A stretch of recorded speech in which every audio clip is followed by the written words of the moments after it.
و او میرا گفت در اینجا مؤلف نه که فرمان داده شد. این فرمان فرض و واجب است. فرمانده این الله سبحانه و تعالی است. بالهجره، یعنی فرمان داده شد بر هجرت پیامبر صلی الله علیه و آله بر مدینه منوره هجرت کردن، نه که در میان مشرکان دیگر استقامت نکند، با آنها ننشیند، با آنها همنشین نشود، بلکه با دینش آشکار ببرد برود. پس هجرت جدا شدن از سرزمین شرک و سرزمین کفر، از مردم شرک، از مردم کفار، از طرز زیستن آنها، نبودن در بین آنها، کوچیدن به جایی که در آنجا مسلمان ها هست، به دیار مسلمان ها، به دار اسلام هجرت نماید. این بود که هجرت به سوی مدینه فریضه الهی قرار گرفت که این هجرت تا روز قیامت باقی ماند. پس الله سبحانه و تعالی این هجرت به سوی مدینه برای پیامبر فرض قرار داد، چون در اینجا الکای مردم مسلمان ها زیاد شده بودند و اینجا را الله سبحانه و تعالی دیار اسلام قرار داد بعد هجرت پیامبر صلی الله علیه و سلم و این مدینه منوره را مخرج راهی نشر دین قرار داد الله سبحانه و تعالی.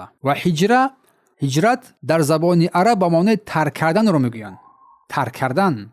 و در اصطلاح شرعی الانتقال من بلد شرک الى بلد اسلام، انتقال یافتن از کشور یا که شهرهایی که در آن شرک کفر آشکار روشن است به دیار اسلام کوچیدن. از کشورهای کفر که آنجا نشانه های اسلام نیست، نشانه های کفر آشکار روشن است، نه نماز است، نه اذان است، نه حجاب است، نه برپاشتن نمازهای جماعت است، نه جمعه است، نه عیدها است، آشکار نیست. علاوه بر این با بعضی دین می‌جنگند. دیار کفر آن دیار را میگن که در آنجا شعارهای کفر آشکار است و آن دیار را کفر رهبریت می‌نماید، نه مسلمانان نه اسلام. همین است که مؤلف میگوید که الحجة فریضه علی هذه الامه، هجرت فرض بر این امت، فرض نیک واجب است بر آنهایی که بر این فریضه الهی جواب میدهند، میپذیرند. جایز نیست که در کشور کفر زندگی و اقامت نمایند، در سرزمین زندگی نمایند که دین خود را ظاهر و آشکار کردن میتوانند، توحید را، سنت را و بقیه شعارهای اسلام را. و این هجرت واجب تا قیامت باقی میماند، تا نزدیک شدن روز قیامت از دیار کفر به دیار اسلام. همین است که مؤلف میگه که الهجرة باقیه الی ان تقوم الساعه، هجرت باقی ماند الی ان تقوم الساعه، تا نزدیک شدن قیامت. پس گفتیم هجرت این ترک کردن سرزمین کفر به سوی سرزمین اسلام برای ظاهر کردن دین خود و حفظ توحید و سنت. و این هجرت فریضه شد برای قوم محمد صلی الله علیه و سلم و برای تمام امتش تا روز قیامت و باقی میماند. این هجرت اگر مسلمان در مکانی قرار دارد که قادر نیست که دینش را آشکار نماید، شعارهای اسلام را آشکار نماید، عبادت را آنگونه که الله امر کرده است انجام بدهد، پس در این حالت چیکار می‌نماید؟ هجرت می‌نماید به آن سرزمینی که در آنجا می‌تواند دینش را ظاهر نماید، آشکار نماید. دین نه تنها حجاب و نماز است، بلکه اساس توحید است، سنت است. اگر این دو چیز در هر جایی که باشد، توحید و سنت باشد، آشکار باشد و دعوت به سوی توحید، دعوت به سوی سنت آشکار باشد و کسی مانعی تو نگردد در این دعوت و زندگی تو در آنجا خوف و خطر نداشته باشد، پس در آنجا باقی ماندن از باره دعوت جایز و روا میگردد.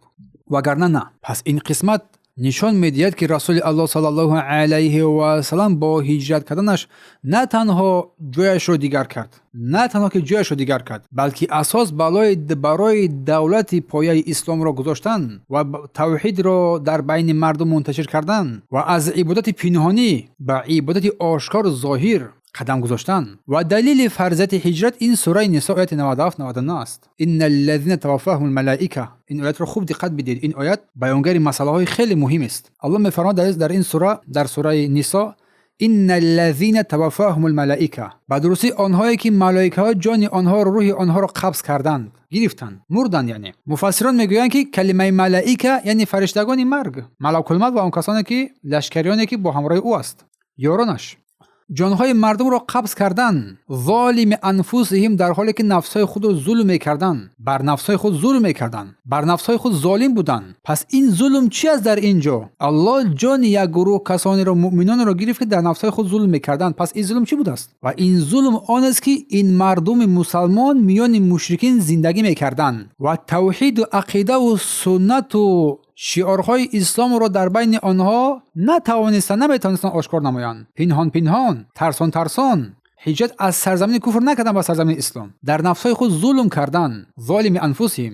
پس این نقطه دلیلی واجب بودن هجرت است بر سرزمین اسلام. زیرا ظلم تنها گناه به حساب می رود که امر واجب باشد. پس این امر واجب ترک شد، انسان در حرام واقع شد. قالوا فیما کنتم، میپرسند این ملائک شما در کجا بودید؟ شما در چه حال بودید؟ و این سوال بر آنها سوال تحقیر و مذمت است. از جون ملائکه بر این شخصا سوال تحقیر و مذمت است. سوال معنای تنبیه و سرزنش رو دارد. چگونه که پسر روز رو دقیقاً دکتر باز میکنند و دیگه میشاد میاد، پس مادر میگه صغرا در کجا بودی؟ تهدید میکند. توجه کنم خیر هستن. میگه قالوا كنا مستضعفين في الارض. اگه جواب چی است؟ میگن آنها میگن پروردگار ما مظلوم بودیم، ما در زمین در این سرزمین بیچاره بودیم. جواب این کسانی که در نفس خود ظلم کردن، كنا مستضعفين في الارض، ما در زمین ضعیف و ناتوان بودیم، نمیتوانستیم کوچ بندیم، هجرت کنیم. اما فرشتگان در این حالت بر آنها میگوید الم تکن ارض الله واسعه فتهاجروا فيها. آیا زمین الله سرزمین الله واسع نبود که شما هجرت نمایید؟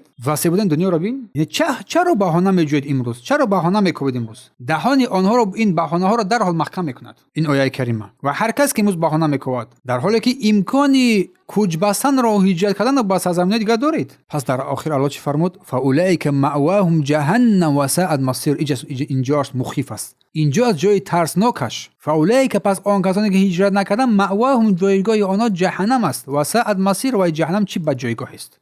و این یک نوع هشدار و تهدید به هر نفری که در سرزمین کفار زندگی می‌نماید و به سرزمین اسلام هجرت نمی‌کند. بعد دیاری که توحید عقیده و اسلامش را می‌تواند آشکار نماید با آنجا هجرت نمی‌کند، نشسته همونجا. برای آنهایی که قابلیت و امکانات هجرت دارند و سرکشی می‌کنند، یا دنیا آنها را من می‌سازد یا ثروت دارایی. و بعد از آن الله سبحانه و تعالی در دوام آیات می‌فرماید که استثناء بعضی کسا را، الا المستضعفین من الرجال والنساء والولدان، مگر کسانی که چیز بیچارگان، ناتوانان از مردان، از زنان، از کودکان. ولدان کودکان را میگویند، جمع کودک است. یعنی کودکانی که هنوز به سن بلاغت نرسیدند، و زنان غالبا ضعیفند، و مردان موسفیدان. و سبب استثناء چی است؟ آنها واقعا نمیتوانند هجرت کرده به کشورهای اسلام و ترک کشورهای کفر رو ندارند، نمیتوانند. لا یستطيعون حیله، گفت در اینجا الله سبحانه و تعالی. یعنی آنها قوت ندارند، یگام راهی رو ندارند که کوچ بندند، سرمایه ندارند، قوت ندارند، قدرت ندارند، راهی رو نمیدانند. و لا یهتدون سبیلا، راه را نمیدونن که چگونه هجرت نمایند، با سوی کجا هجرت نمایند. زیرا هجرت اگر هرچند که فرض باشد، ولی فرض بودن آن واسه بر توانایی و امکانیت واسطه است. بر توانایی و امکانیت. کسی که توان کوچ بستن را ندارد در نزد الله عذر دارد. همینجاست که الله فرمود آنهایی که به طور واقعی نمیتوانند هجرت نمایند، فاولئک عسى الله ان یعفو عنهم، آنها کسانی که قابلیت توانایی هجرت کردن ندارند، نتوانستند، برای آنها عذر پیدا شد. عسى الله ان یعفو عنهم، باشد که الله سبحانه و تعالی آنها را بیامرزد، ببخشد. کلمه عسى معنای امید قوی و حتمی دارد، یعنی الله البته که آنها را میبخشد. و در آخر چی فرمود؟ و کان الله غفور رحیم، و البته الله سبحانه و تعالی آمرزنده و غفور و رحیم است. یعنی گناهان آنهایی را که توان هجرت را نداشتند و نتوانستند هجرت نمایند می آمرزد، مغفرت می نماید. برخلاف این آنهایی که توان هجرت را دارند، راه را دارند، همه برای شرایط مهیا است، ولی که هجرت نمی نمایند، فاولئک مأواهم جهنم، آنها جایگاهشون جهنم است. و این آیه کریمه درباره مسلمانان نازل شدند که در مکه بودند، آنها سرزمین کفر را که در آنجا سرزمین کفر مکه بود هجرت نکردند تا اینکه دین خود را آزاد نمایند. و فرشتگان هنگام گرفتن جان آنها پرسیدند از آنها چرا هجرت نکردید، در حالی که سرزمین های الله واسع است. اما آنها حقیقتا چیز بهانه گفتن قسمت اول مردم، ولی که بهانه آنها پذیرفته نشد. اما قسمت دوم چیز حقیقتا ناتوان بودند و قدرت هم نداشته بودند از مردان، زنان و کودکان، که الله شاید آنها را ببخشد. البته آنها را میبخشد و الله بسیار بخشنده و آمرزنده است. پس هجرت فرض است به شرط اقتدار، توان بودن. اگر کسی قادر باشد و با وجود آن که سرزمین کفر قرار میگیرد، در گناه بزرگ قرار دارد، اما کافر نیست، یک مسلمان عاصی است. اگر ناتوان باشد، الله غفور و رحیم است. پس گفتیم هجرت این ترک کردن جای کفر و فرار به جایی که در آنجا اسلام آشکار و واضح و روشن است. و این هجرت فرض باقی میماند از دیار کفر به دیار اسلام تا روز قیامت، کسی که قابل توان دارد. اما آنهایی که واقعا ناتوان هستند، زنان، کودکان، بیماران، آنها معذور هستند، نزد الله عذر دارند. و این هجرت تا روز قیامت باقی میماند، تا روز قیامت. بارک الله فیکم. پس یک نقطه دیگر که هجرت تنها یک کوچ بستن و کوچ گرفتن نیست، یعنی که معنای اساسی عمومی هجرت جدایی از کفر و شرک و بدعت، گناه و معصیت، فرار به سوی ایمان و سوی توحید طاعت عبادت است. این است معنای اصلی هجرت. الله مستعان. و در اینجا در سوره نساء آیت 97-99 را گفتیم که چیز بیان هجرت و کسانی که هجرت می‌نمایند که هجرت نمی‌نمایند الله سبحانه و تعالی بیان کرد. و همچنین قول الله سبحانه و تعالی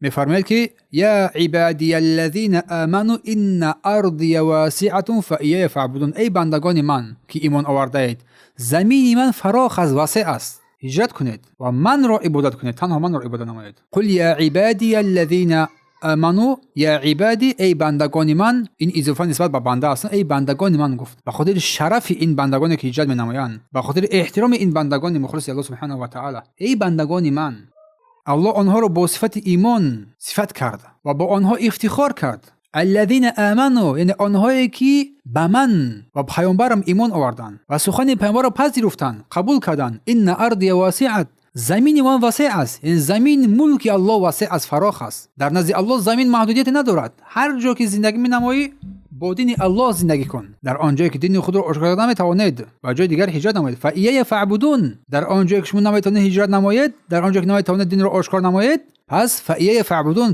پس تنها مرا عبادت نمایید. و عبادت الله کامل درست صحیح طبق فرموده رسول الله میشود مگر در دین اسلام، مگر در جایی که مسلمان ها آزاد و آشکار هستند. و در این هنگامی که در مکه مکرمه دیگر با مردم نمیدادن اجازه که مردم نماز بگذارد، مردم عبادت نماید، مردم توحید را آشکار نماید. اینجا بود که هجرت فرض شد. و در اینجا مؤلف رحمه الله تعالی سخن امام بغوی را میآورد. یعنی سبب نزول، سبب فرود آمدن این آیت که در مکه برخی از مسلمان ها زندگی میکردند ولی هنوز هجرت نکردند. هجرت فرض شد، پیامبر هجرت کرد و دیگران هجرت کردند که وای مون در همونجا. بعضی از صحابه ها هجرت نکردند و آنها را چی خواند؟ مؤمن خواند. ای کسانی که ایمان آورده اید گفت. معلوم بشه ترک هجرت این کفر نیست، ترک هجرت این معصیت است، گناه است، گناه عظیم است. و سبب ترک هجرت این کفر نیست ولی یکی از بزرگترین گناهان است. و سپس مؤلف رحمه الله تعالی دلیل دیگری را از سنت پیامبر صلی الله علیه و سلم، دلیل واجب بودن هجرت را برای ما ذکر و یادآوری می شود. و می فرماید که حدیث معاویه ابن ابی سفیان است که پیامبر فرموده صلی الله علیه و سلم، روایت ابی داود نسائی است، لا تنقطع الهجرة حتى تنقطع توبه. هجرت قطع نمی شود، بسته نمی شود حتی اینکه توبه قطع شود. ولا تنقطع توبه حتی تطلع الشمس من مغربها. و توبه قطع نمی شود حتی اینکه آفتاب از مغرب ببراید. هجرت قطع نمی شود معنای گفته پیامبر یعنی حکم و فرضیت هجرت برطرف نمی شود، برداشته نمی شود، بلکه باقی می ماند. و همچنین قول پیامبر تا قطع شدن توبه یعنی هرگاه توبه قبول هست هجرت هم فرض است. و توبه انسان در دو حالت قبول نمی شود، یکی برآمدن آفتاب از مغرب، دیگر جان انسان در غرغره آمدنش، در گلویش آمدن. برای همین درجه گفتن توبه قطع نمی شود حتی اینکه آفتاب از مغرب برآید. این نشان دهنده نزدیک قرب قیامت است، یعنی تا نزدیک قیامت هجرت است، باقی میماند. پس هجرت در اینجا هم به معنای معنوی دور شدن از کفر و شرک و گناه و معصیت، و هم به معنای ظاهری کوچیدن از سرزمین کفر بر سرزمین اسلام است. هر دو معنا در بر میگیرد. تا وقتی که در توبه باز است هجرت نیست، در هجرت نیز باز است. اما وقتی که آفتاب از مغرب برآمد دیگر در توبه بسته می شود و در هجرت بسته می شود. دیگر از هیچ کس هیچ چیز قبول کردن نمی شود. وقتی که آفتاب از غرب طلوع کرد دیگر در توبه بسته می شود. از همین برمیآید که هجرت نیز تا این قرب قیامت برای بندگان فرض است و از دوش هیچ کس برآورده نمی شود. و این حدیث پیامبر دلالت بر آن می نماید که هجرت تا زمان قبول کردن توبه بنده دوام دارد. وقتی که توبه دیگر قبول نشد دیگر هجرت نیست، توبه نیست دیگر. پس هجرت واجب است برای هر کسی که در محیط غیر اسلامی قرار دارد، نمی تواند دین خود را آشکار نماید از ترس آنها، از ظلم آنها، از جرم آنها. پس الله، سرزمین الله فراخ از وسع است برای بندگانش. پس او را به سوی او هجرت نماید. پس هجرت این نشان دهنده ایمان خالص بنده و نشان دهنده ایمان و خالص ساختن عبادت بنده برای الله است. هر قدری که در توبه قبول است شده است انسان میتونه واسه پرگاه باز بگردد و همچنین چیز هجرت برای او چیز شده است همیشه. پس این کلمات نشان میدهد که هجرت یک رمز جدایی کامل بین انسان و شرک و کفر و ضلالت است و همچنین یک رمز جدایی بین انسان و مشرکین و اهل شرک و دیار شرک است. بسوی آزادی عبادت. بارک الله فیکم. پس چون بیان کردیم هجرت نه تنها کوچیدن از یک شهر به شهر دیگر، بلکه فرار از معصیت و گناه به سوی عبادت، فرار از کفر و شرک به سوی توحید و سنت. همین است که اگر هرگاه که انسان در هر جا هر مکانی که اگر که گناه بسیار کرد آن مکان را ترک نماید. چون علما فرمودند یکی از شرط های قبول توبه بنده، شرط های آسان شدن توبه بنده این است که آن مکانی که انسان گناه می‌نماید آن مکان را ترک نماید. کسی که 99 نفر را می‌کشد آن را پیامبر الله برای ما دلیل می‌کند.